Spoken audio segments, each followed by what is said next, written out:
jueves que se dio esta concentración de la unidad, de quienes hacen unidad, ¿qué lectura se deja para lo que es ya ir configurando, ir estructurando lo que serán candidaturas tanto para asambleístas nacionales, para asambleístas provinciales y por supuesto lo que es la designación de la abogada Cynthia Viteri para la presidencia de la República y quizá cuáles son las proyecciones o cómo ir trabajando para una candidatura a la vicepresidencia? Bienvenido, buenos días. Buenos días. Bueno, el día jueves todos conocemos cuáles fueron los resultados, la candidatura ya oficializada de la abogada Cynthia Viteri por la unidad, que el momento mismo de ser anunciado ya le permitió escalar varios espacios, digamos, en la aceptación de ciudadana, y nosotros creemos que, y así estaba previsto, que en el transcurso del tiempo irá ubicándose en el espacio que creemos debe copar en esta primera vuelta y obviamente en una segunda vuelta la aspiración de llegar al triunfo con la primera mujer presidenta en el país. 3 organizaciones políticas nacionales, 2 partidos políticos, un movimiento político, más de 10 organizaciones políticas a nivel provincial, cantonal, dieron el apoyo a la abogada Viteri y se han comprometido en trabajar conjuntamente por un proyecto de país, un proyecto que le permita al Ecuador salir de la profunda crisis en la que nos encontramos y que ha sido consecuencia comprobada, clara, de una mala administración pública, que es la que se debe cambiar, y no solamente los nombres y las personas, sino también la forma misma de esa administración. Ahora, en esta cita se dieron también sorpresas. No asistió uno de los precandidatos, como el caso del Azuayo y prefecto de esta provincia, Paul Carrasco Carpio, en donde él incluso hace algunos señalamientos a través de una carta pública indicando que hay un empate técnico con Cynthia Viteri, pero hay candidaturas mucho más fuertes a las que se les podría apoyar, desistiendo de las precandidaturas de los dos. Digamos, ese es un criterio muy personal del prefecto de la SUAY. Entiendo yo que a quienes corresponde y a quienes correspondía dar los resultados de este proceso que se anunció ya previamente y se establecieron claramente las políticas y las reglas que iban a respetarse o que debían respetarse para la elección, lo procedieron conforme había estado previsto. Y obviamente se aspira que ya los diálogos continúen y que también contemos con la participación del movimiento del prefecto de la SUAY. Para las elecciones seccionales del año 2014 llegaron rivales políticos para las elecciones presidenciales o previo a las elecciones presidenciales, Avanza y el movimiento del prefecto acá en la SUAY, unidos. ¿Cómo entender esta situación? Ahora, ¿cómo quedan las cosas con Paul Carrasco? Bueno, como yo le digo, habrá que seguir dialogando. Entendemos que el prefecto no estaba en el país en estos días, cumpliendo una obligación internacional, un compromiso internacional. Sin embargo... Pero él está con licencia. Vamos a ver, por eso. Él está con licencia de lo que es la prefectura. Por consecuencia, se dedicó estrictamente a lo que es la parte política. Sí, pero en estos días entendemos que había salido del país y por eso no había habido la posibilidad de conversar. Vamos a esperar que esos diálogos se den de los representantes de las organizaciones de la unidad y sabremos exactamente qué es lo que va a pasar con esa organización. Por lo pronto yo no le podría indicar, habría que consultar a la organización política del prefecto. Comisario, coméntanos ahora cómo se irán conformando ya las listas. Hubo algunos acuerdos, por decirlo así, no sé si llamarlos así acuerdos, para que Avanza encabece precisamente la lista nacional, por lo menos, es lo que se conoce. Bueno, eso está establecido no de ahora, sino de tiempo atrás. Avanza, el primer escaño en la lista nacional ha sido designado Avanza, y Avanza ha designado a nuestro presidente nacional del partido, el Ramiro González, así que eso estuvo claro ya varias semanas atrás. Hoy tenemos también ya la candidata a presidenta, y se irá planteando los demás escaños. Bueno, en primer lugar, importantísimo determinar el vicepresidente, que esperamos en las próximas, o en esta semana o en la próxima ya se esté definiendo, y luego completar las listas nacionales y también paralelamente ir completando las listas provinciales, donde se aspira que haya también listas únicas de unidad. Así está establecido. Bueno, los pronunciamientos, como digo, cuando las reglas están claras, están establecidas, no hay que hacerse mucho lío, pues, ¿no? Y aquí se ha establecido que en las provincias donde que no existan acuerdos entre las organizaciones políticas. De hecho, tuvimos una reunión muy importante con los dirigentes, a nivel nacional me refiero, ¿no es cierto?, dirigentes provinciales de Avanza y dirigentes provinciales del Partido Social Cristiano. Si es que no hay un acuerdo entre los dirigentes, entre los directivos, si es que no hay un consenso, la directiva nacional basará la decisión y habrá que acatarnos todos al tema de las encuestas. Así que ahí no hay mucho lugar, salvo que hayan empates técnicos o que dos candidatos tengan igual aceptación, que eso es bastante difícil que ocurra. ¿Cuán creíbles son estas encuestas, economista?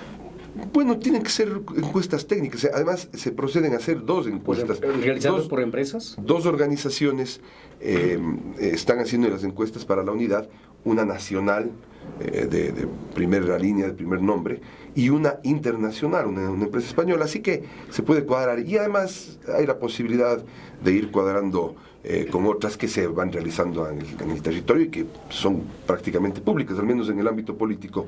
Nosotros y ustedes también, en calidad de comunicadores, seguramente tendrán acceso a muchas de ellas. Eso. Lourdes Iván hablaba en estos días, economista, decía que ella no cree mucho en las encuestas, porque el que paga se encuentra en la encuesta, más o menos, algo así lo ponía. Digamos, yo creo que una encuesta puede ser lo que usted quiera, pues efectivamente, pero cuando usted paga para tener un resultado real y lo hace con una empresa seria, que aplique metodologías claras, ¿no es cierto?, y en este caso, como en el caso de la unidad, lo hace con dos empresas completamente distintas para comprobar, y las dos empresas van coincidiendo en los datos. No necesariamente hay que coincidir exactamente en los porcentajes, porque son muestras y están sujetas a un nivel de error, ¿no es cierto?, generalmente del 3%, dependiendo del número de encuestados, pero que en la tendencia le marca el mismo resultado, ya no hay ningún inconveniente. Así que en eso nosotros, sí, además como partido, siempre hemos estado muy apegados al tema técnico, tecnológico incluso. Nosotros tenemos claridad y sabemos analizar con un ojo clínico, si se quiere, esas encuestas, y tiene que haber. Aquí no se trata de favorecer o desfavorecer a alguien. Aquí se trata de que el proyecto tenga los mejores resultados. Y los mejores resultados se obtienen precisamente con votos en el caso electoral. Y los votos se obtienen con la aceptación ciudadana. Y la aceptación ciudadana va a estar marcada por este nivel de encuestas. ¿Y cómo está el perfil de ese binomio? ¿Cómo será? Porque por estrategia siempre se ha dicho debe haber alguien de la costa y de la sierra. Efectivamente, se habla de alguien de la sierra, de la ciudad de Quito, es lo que ha trascendido de forma extraoficial, digamos. No hay todavía una definición en ese perfil. Lo que es claro y repito, estaba establecido de inicio, es que el candidato, en este caso la candidata, que ha sido electa en esta suerte de primarias, tiene la potestad de plantear el nombre de quien desea que sea su binomio. Y los dirigentes de la unidad que se reunirán para definir aquello, tendrán la posibilidad del veto, no de escoger candidatos. Nadie más que la candidata presidenta va a plantear el nombre del vicepresidente. Lo que podría ocurrir es que uno de los miembros de la unidad, de los directivos que son los encargados, pueda objetar el nombre, ¿no es cierto? Y tendría que buscarse otro para que haya un consenso en el grupo. Y yo creo que incluso el veto a lo mejor seguramente no se dará, pero hay esa salvedad. Lo que nos interesa obviamente es que esto se dé de la forma más rápida posible, porque tenemos que empezar a trabajar ya en el tema político. Economista, el director nacional o el presidente de Avanza, en este caso Ramiro González, militante de Izquierda Democrática, prefecto 2 veces en Pichincha por Izquierda Democrática, formador de Avanza, centro izquierda, se ha señalado, hoy cercano o digamos apegado a lo que es la derecha, en este caso el Partido Social Cristiano y el Movimiento Madera de Guerrero. Lo propio podríamos decir de Ramiro Ordóñez a nivel de la SUAY, militante de Izquierda Democrática, militante del Movimiento Encuentro Democrático, formador, por qué no decir, del Movimiento Encuentro Democrático, luego también militante de Avanza a nivel de la provincia de la SUAY. ¿Qué hizo para que se vayan a unirse con la derecha? Porque son de centro izquierda, considerados de centro izquierda, y quienes han señalado somos los indicados para sacarle a un país de una crisis. Bueno, Avanza es un partido con una ideología socialdemócrata establecida desde sus estatutos y por supuesto esa es la formación que nuestros militantes adquieren en nuestra organización. Y la misma ideología es la que ha permitido ahora en Ecuador, pero antes en otros países como los países europeos, los países del norte de Europa que han adquirido un desarrollo muy importante a nivel global, le ha permitido generar estos diálogos con otros sectores. Aquí en el país, efectivamente, hasta hace poco hubiese sido muy difícil. De hecho, la decisión probablemente más compleja que debemos haber tenido todas las organizaciones que integramos la unidad fue aquella. Porque en la unidad, la mayoría de las organizaciones precisamente somos de centro, de izquierda, centro-izquierda, y está el Partido Social Cristiano que es de centro-derecha.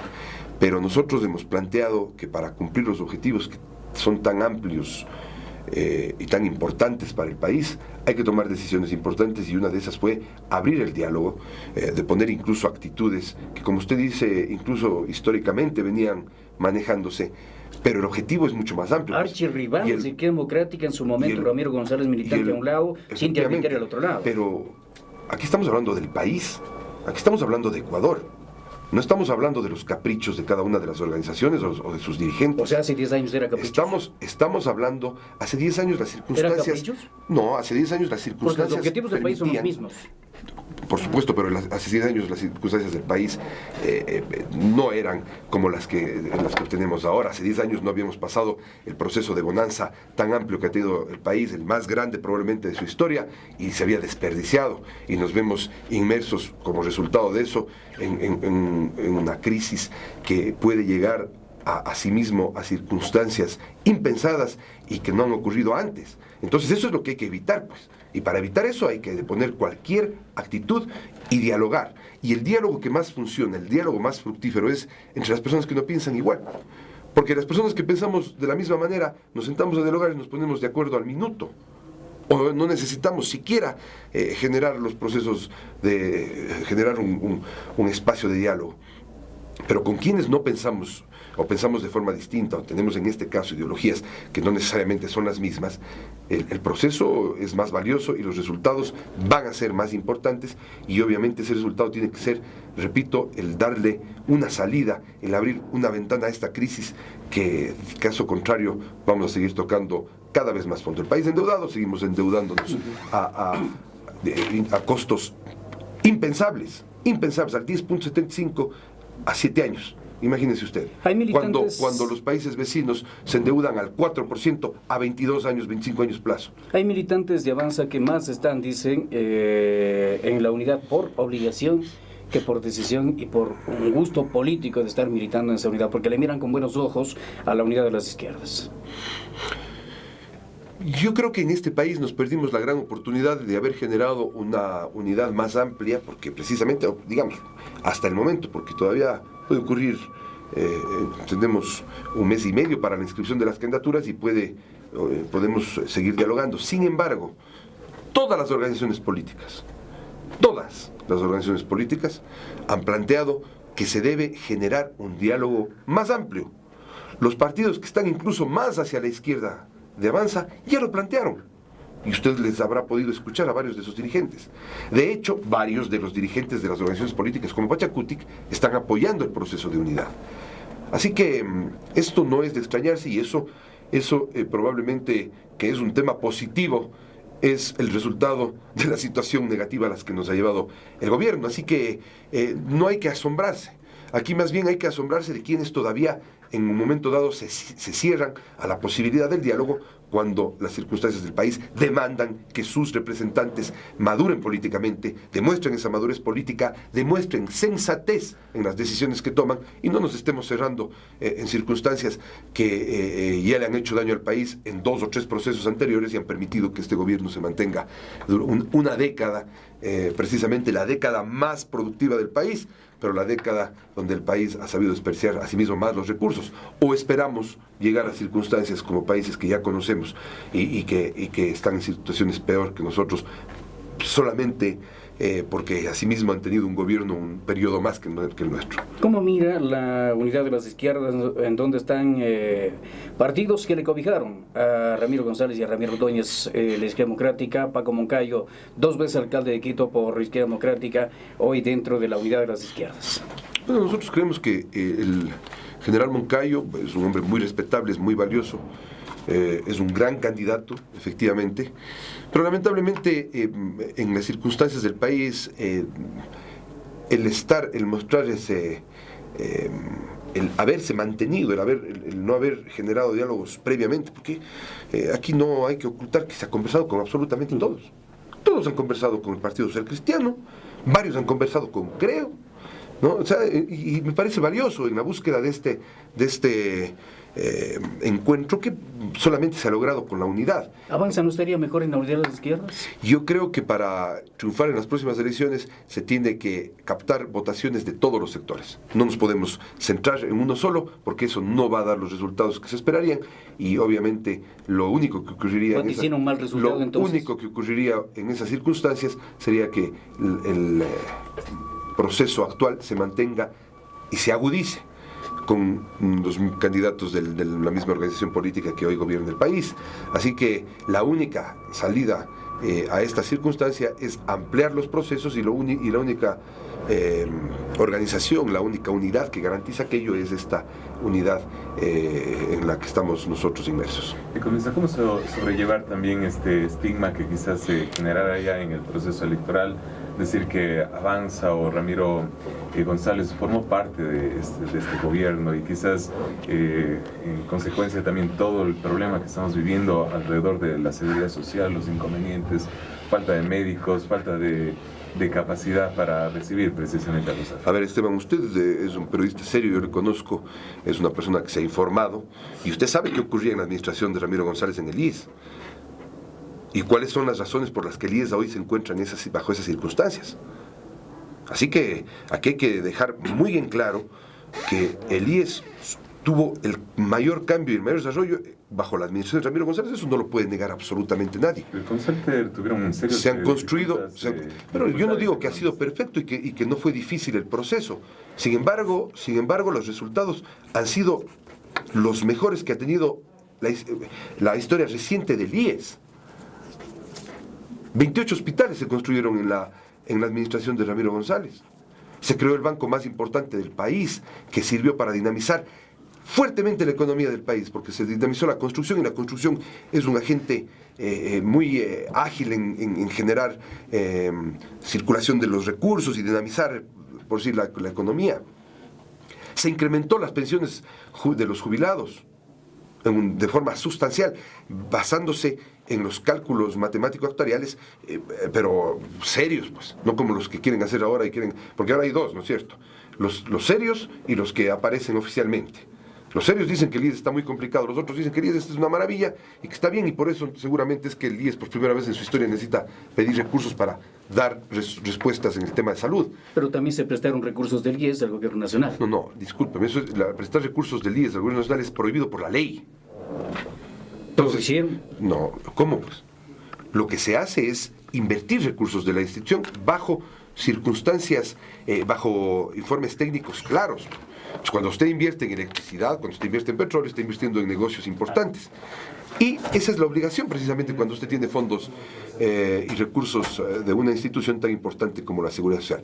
Lo que no es dable es que se pase fondos de pensiones, que es lo que ha hecho esta administración del IES, fondos de pensión, es decir, usted cuando aporta al IES está aportando para su pensión, está aportando para la salud y está aportando también para riesgos del trabajo, para los riesgos laborales.